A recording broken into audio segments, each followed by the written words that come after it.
Hey guys, Darren Asbury here with Revital Outdoors, bringing another exciting podcast tonight. Tonight we are going to the great state of Tennessee. We're talking to Mr. Nick Huff. Nick won the BFL Volunteer Division tournament last year on Cherokee Lake. So very excited to talk to another winner with the BFLs. And we've got that tournament coming up in the next couple of weeks. So he's going to talk about his win last year, what he predicts for this year. So very excited. Podcast coming up for you. Before we get started, make sure you subscribe to our YouTube channel with Revital Outdoors if you haven't already. That way you get notified when all the content is dropping here in the future. We're interviewing a lot of BFL anglers this year that are fishing Major League Fishing, so very exciting content, great content that everybody's been looking for this year, so make sure you subscribe to our channel. If you've never heard of Revital Outdoors, we're a premium CBD company. We make a CBD product that's THC-free, made right here in America. Great for all outdoor enthusiasts. Check out our website. You can purchase the products there. We have a full lineup of CBD products. And then also check us out on our social media platform. That's going to be Facebook and Instagram. So with that being said, I'm very, very excited for this podcast. Let's go ahead and bring him in, Mr. Nick Huff. How you doing this evening, sir?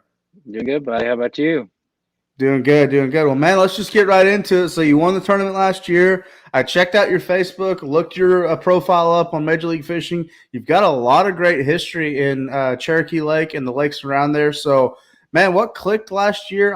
Obviously, always great to get a win. Talk to us about that tournament last year. Yeah, man, it seemed like it was kind of one of those perfect storms.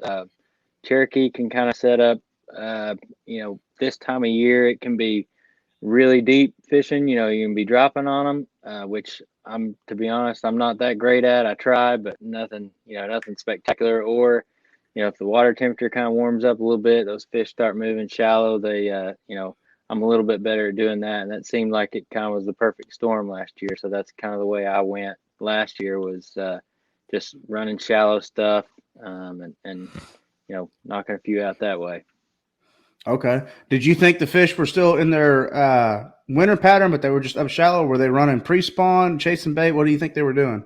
Yeah, there were a lot of pre-spawners. They were really starting to push up hard that time. There were some still deep. None of them had really started bedding or anything like that yet, but they had really started moving to those shallow spots for at least the way I was fishing. So, and it seemed like I was out there a few, 3-4 days in a row leading up to the tournament, and it seemed like every day there was a few more kind of pushing up a little bit shallower and a little bit shallower, and we had a good little warm trend going on leading up to that one, so I knew that would help that bite too.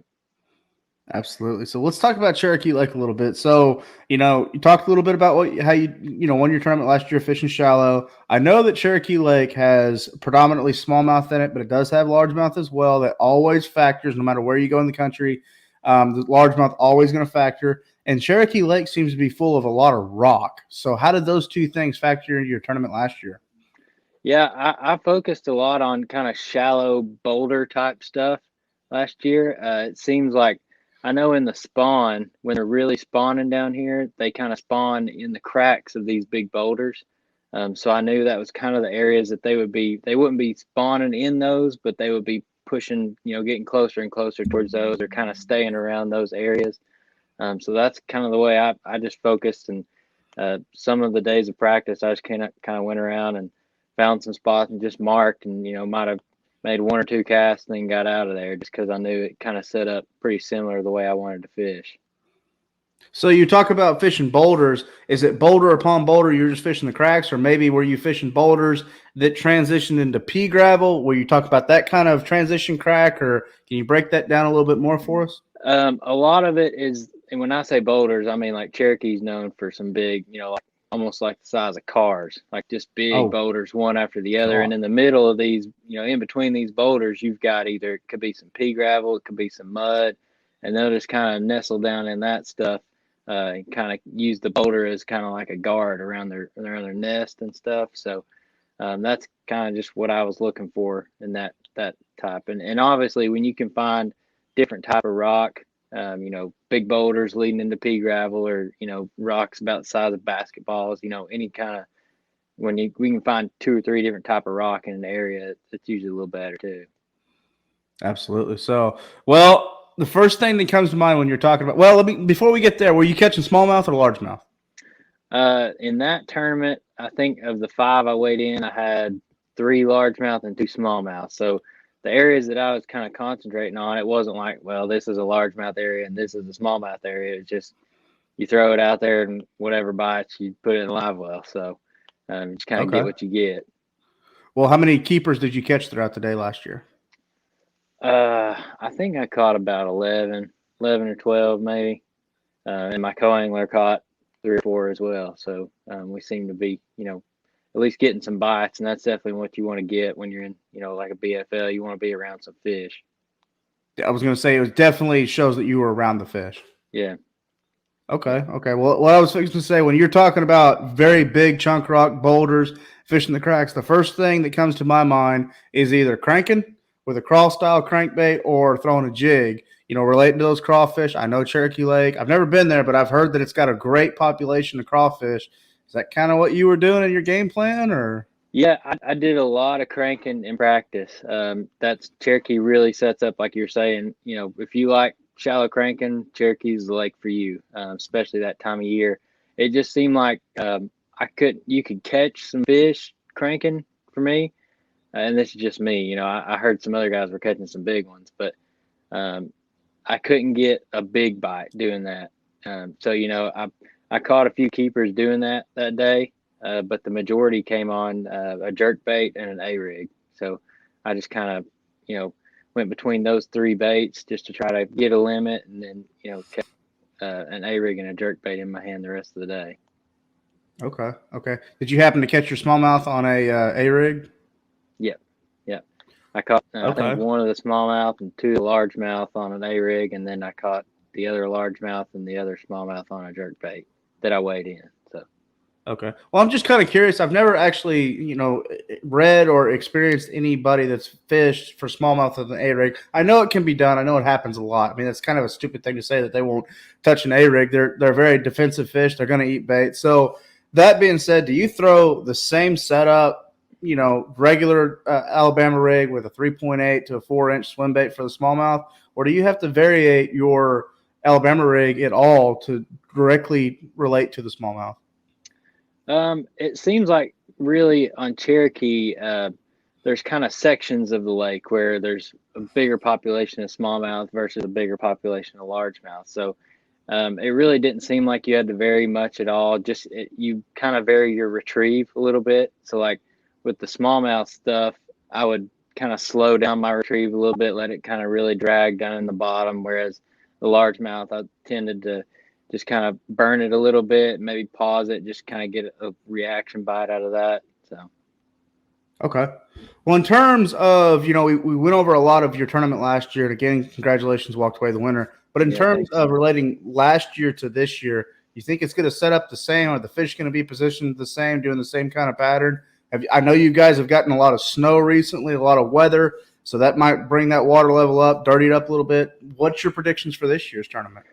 Man, it's to be honest, I was looking out at the lake earlier today, and we got a lot of rain the last 2 or 3 days, and as of right now, in the last 2 days, it's come up about 4 feet. And I looked on the TVA website, and they're projecting another 6 feet by Sunday morning. So it's really, I mean, there's already stuff floating. It looks like chocolate milk out there. So it just kind of, it'll really depend on the weather, like how warm it gets or how cold it gets. Just right now, it seems like it's pretty tough.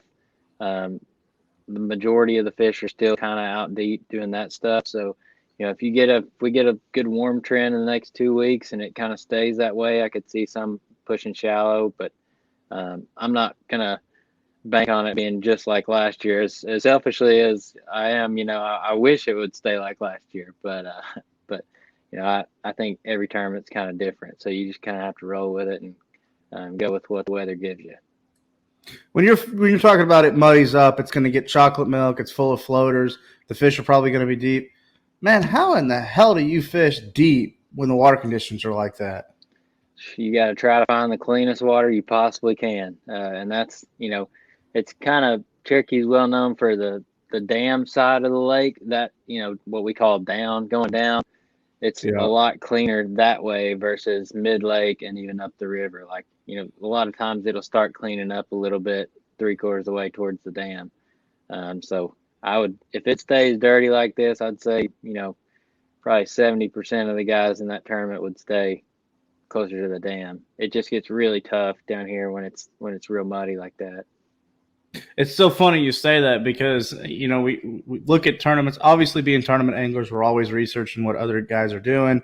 Even lakes that we're not going to fish throughout the year, we're very curious about how people caught their fish, tournaments that's going on. And it seems like from January to April, no matter where you're at in the country, there's two spots on a lake. I'm going to the dam or I'm going up the river. Do they ever catch them in the middle of the lake between January and April? Yeah, believe it or not, it's actually a pretty popular spot. But like you said, it does seem like, because it seems like that shallow cranking bite, like you were talking about earlier, that's an up the river technique that guys really like to throw away up there, and then down towards the dam, that's your smallmouth deep guys. So right in the middle of the lake is kind of a mixture between the two. So. I got you. So, well, Nick, you've really appreciate you coming on board tonight with our podcast. You've given us a lot of great information. And, it doesn't get much better than talking to the renowned winner from last year's event at this time. So thank you for doing that. Before we get off here, I just want to give you the opportunity to thank any of your friends, family, sponsors. You've got a great career amassed and still a young guy pretty much and still working toward maybe fishing bigger tournaments, but you've had a great career doing that. So I know you've got a lot of support. Anybody you'd like to thank? Yeah, I mean, first and foremost, my wife, and I got 2 kids, so it's difficult leaving home and leaving them, but I'm really, really blessed that they are, very supportive of this and letting me go out and do the things that I love to do. And then my business right across the lake here is Huff's German Creek Marina, so I get to go down there all the time, and even when I'm not fishing, I'm still kind of on the lake, so it's good to be down there, and that helps me a lot during the season too. Absolutely. So, well, Nick, thank you for coming on board again tonight for this podcast. We wish you the best of luck in 2022, and hopefully we're talking to you soon because that usually means you've had a very good tournament year. I appreciate it, man. Thanks. I appreciate you having me on here. Absolutely. So from all of us at Revital Outdoors, I'm Theron Asbury. Good luck to Nick this year and the rest of the anglers that are fishing the volunteer division with the BFLs. As always, make sure you subscribe to this YouTube channel. God bless. Be safe out there. And we'll talk to you on the next podcast very, very soon.